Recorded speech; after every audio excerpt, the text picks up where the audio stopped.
क्या एक स्पीच देशद्रोह है या किसी आइडियोलॉग को क्वेश्चन करना कानूनी जंग का नया तरीका बन चुका है। कोर्टरूम्स में सिर्फ कानून नहीं, आइडियोलॉजी भी टकरा रही है और इस बार बीच में है एक नाम जो इतिहास, राजनीति और कंट्रोवर्सी का परमानेंट हिस्सा बन चुका है, विनायक दामोदर सावरकर। और सामने खड़े हैं राहुल गांधी। सवाल सिर्फ इतना नहीं है कि किसने क्या कहा, सवाल ये भी है कि आखिर क्या कोई सरनेम इतना पावरफुल हो सकता है कि उसके खिलाफ एक शब्द भी पूरा लीगल सिस्टम को एक्टिवेट कर दे। इसी टेंशन, इसी क्यूरियोसिटी के बीच स्पेशल कोर्ट में शुरू हुआ है ट्रायल, जहां सावरकर के ग्रैंड नेफ्यू सत्यकी सावरकर ने खुद विटनेस बॉक्स में खड़े होकर राहुल गांधी के खिलाफ टेस्टिमनी दी है। कोर्टरूम का माहौल काफी सीरियस था।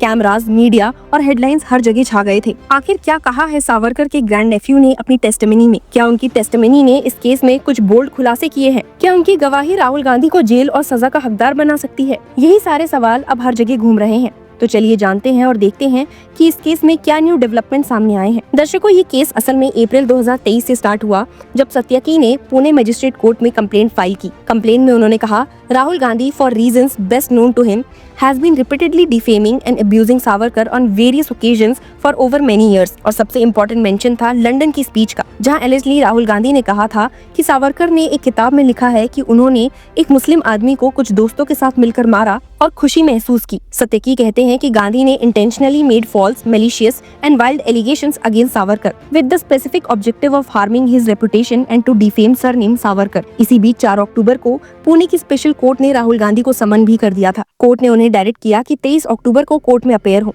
अब सवाल ये है कि क्या सरनेम एक लीगल आइडेंटिटी है?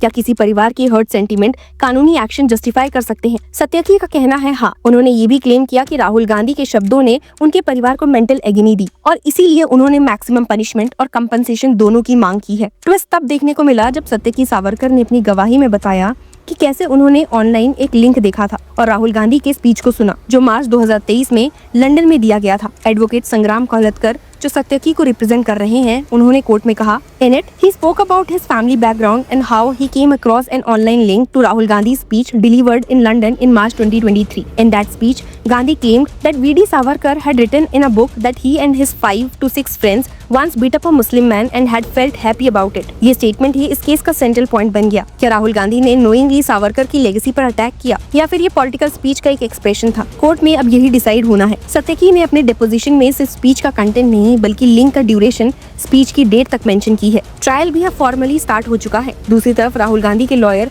एडवोकेट मिलिंद पवार ने कोर्ट से टाइम मांगा क्योंकि एक नया एप्लीकेशन सत्यकी की तरफ से फाइल हुआ है। उस एप्लीकेशन में लिखा था, Mahatma Gandhi was assassinated by Nathuram Godse, however no social boycott was imposed on Godse's family after the assassination। Pawar ने आर्ग्यू किया है कि अगर ध्यान से देखा जाए तो ये एप्लीकेशन इनडायरेक्टली महात्मा गांधी के असैसिनेशन को जस्टिफाई करता हुआ लगता है। उन्होंने कोर्ट से कहा, we requested the court to grant the defence sufficient times to study the relevant historical documents and file a comprehensive written statement. The court has granted time to submit a detailed reply and the matter is now posted for 7 November. लेकिन ये सिर्फ एक case नहीं है। नासिक की court ने भी राहुल गांधी को इसी तरह के डेफेमेशन केस में समन किया है। यहाँ एक एनजीओ डायरेक्टर ने कंप्लेंट फाइल की और एक्यूज किया that Congress leader Rahul Gandhi tarnished the reputation of Savarkar. उस कंप्लेंट के मुताबिक गांधी ने कहा था, Savarkar is BJP and RSS जिन। और ये भी एक्यूज किया गया कि उन्होंने कहा सावरकर ने prayed for release with folded hands and later promised to work for the British government. Court ने ऑब्जर्व किया है, considering the record it appears that the statement made by the accused against a patriotic person prima facie seems to be defamatory. और इसीलिए IPC sections 499 and 504 के तहत case proceed करने का order दिया गया है। दर्शकों, राहुल गांधी और सावरकर पर क्लैश कोई नया नहीं है। भारत जोड़ो यात्रा के दौरान नवंबर 2022 में महाराष्ट्र के अकोला में भी गांधी ने सावरकर पर कमेंट किया था। तब सुप्रीम कोर्ट ने भी इंटरवीन करते हुए राहुल गांधी को वार्न किया था कि सावरकर पर इररिस्पॉन्सिबल रिमार्क से बचे। Justice Dipankar Datta and justice Manmohan ने क्लियरली कहा था कि अगर फ्यूचर में ऐसे रिमार्क्स हुए तो कोर्ट सुओ मोटो एक्शन लेगा। पॉलिटिकल बैटलफील्ड पर भी रिएक्शंस गर्म हो गए हैं। बीजेपी लीडर शहनवाज हुसैन ने रिएक्ट करते हुए बोला कि राहुल गांधी बार बार वीर सावरकर का अपमान करते हैं। Mr Gandhi will not be forgiven if he continues to repeatedly insult Veer Savarkar. अब सिचुएशन इतनी सिंपल नहीं है। एक तरफ राहुल गांधी हैं, पॉलिटिकल ऑपोजिशन का चेहरा, जो आइडियोलॉजी से लड़ते हुए दिखते हैं। दूसरी तरफ सावरकर की लेगेसी है, जो आरएसएस और हिंदू नेशनलिस्ट पॉलिटिक्स की बैकबोन माना जाता है। और बीच में है जुडिशरी, जिसको डिसाइड करना है कि पॉलिटिकल स्पीच और क्रिमिनल डेफेमेशन के बीच एक थिन लाइन कहाँ खड़ी है। ट्रायल की शुरुआत में ही सत्यकी सावरकर का अपेयर होना एक सिंबॉलिक मोमेंट है। कोर्टरूम में वो पर्सनल हर्ट और आइडियोलॉजिकल बैटल का मिक्सचर लेकर आए हैं। उन्होंने अपनी फैमिली हिस्ट्री बताई, सावरकर के स्ट्रगल और सेक्रीफाइसेस मेंशन किए।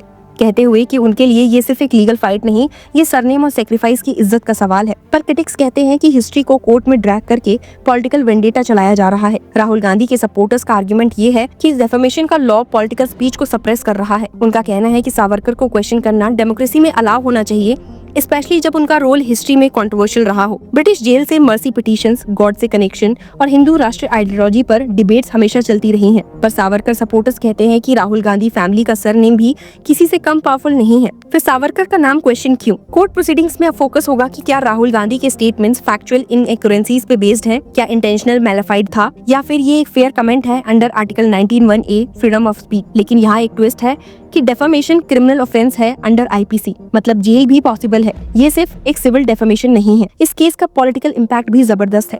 कांग्रेस साइड पर सिंपैथी जनरेट करने का मौका मिल सकता है कि उनके लीडर को आइडियोलॉजी की लड़ाई में टारगेट किया जा रहा है। बीजेपी और सावरकर सिंपैथाइजर्स के लिए मॉरल विक्ट्री का केस है, जहां वो दिखाना चाहते हैं कि सावरकर के अपमान को टॉलरेट नहीं किया जा सकता। अब आपको क्या लगता है कि केस में सत्य की सावरकर की ये टेस्टिमनी राहुल गांधी के लिए खतरा बन सकती है? Share your views with us in the comment section and keep following law chakra.